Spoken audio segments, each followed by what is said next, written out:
सुनु सर्वज्ञ कृपा सुख सिंधु, दीन दया कर आरत बंधु। मरती बेर नाथ मोहि बाली, गयऊ तुम्हारे ही कोछे घाली। अर्थात, हे सर्वज्ञ, हे कृपा और सुख के समुद्र, हे दीनों पर दया करने वाले, हे आर्तों के बंधु, सुनिए। हे नाथ, मरते समय मेरा पिता बाली मुझे आपकी ही गोद में डाल गया था। असरन सरन बिरदु संभारी, मोहि जनित जहु भगत हितकारी। मोरी तुम प्रभु गुर पितु माता, जाऊं कहाँ तजी पद जले जाता। अर्थात, अतः हे भक्तों के हितकारी, आपका अशरण शरण विरत यानी बाना याद करके मुझे त्यागिए नहीं। मेरे तो स्वामी, गुरु, पिता और माता सब कुछ आप ही हैं। आपके चरण कमलों को छोड़कर मैं कहाँ जाऊं। तुम ही विचारी कहु नर नाह, प्रभु तजी भवन काज मम काहा।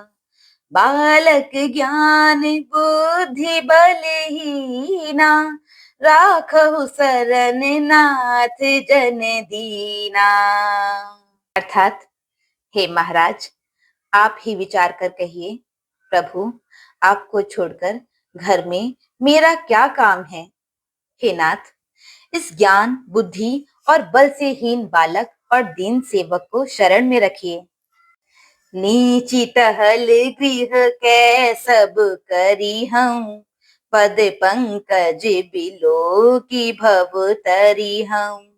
अस कही चरण परेउ प्रभु पाही, अब जनि नाथ कहु गृह जाही। अर्थात, मैं घर की सब नीची से नीची सेवा करूंगा और आपके चरण कमलों को देख देख कर भवसागर से तर जाऊंगा।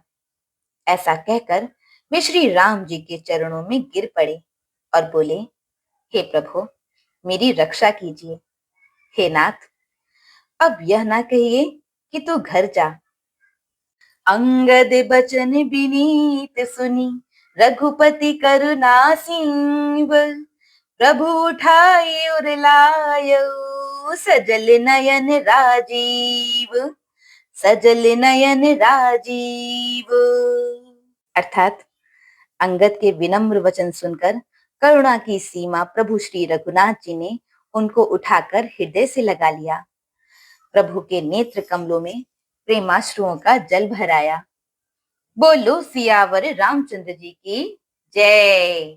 निज उर माल बसन मनी, बाली तनय पहिराई। विदा कीन्ही भगवान तब, बहु प्रकार समुझाई, बहु प्रकार समुझाई। अर्थात, भगवान ने अपने हृदय की माला, वस्त्र और मणि यानी रत्नों के आभूषण बाली पुत्र अंगद को पहनाकर और बहुत प्रकार से समझाकर उनकी विदाई की। बोलो सियावर रामचंद्र जी की जय।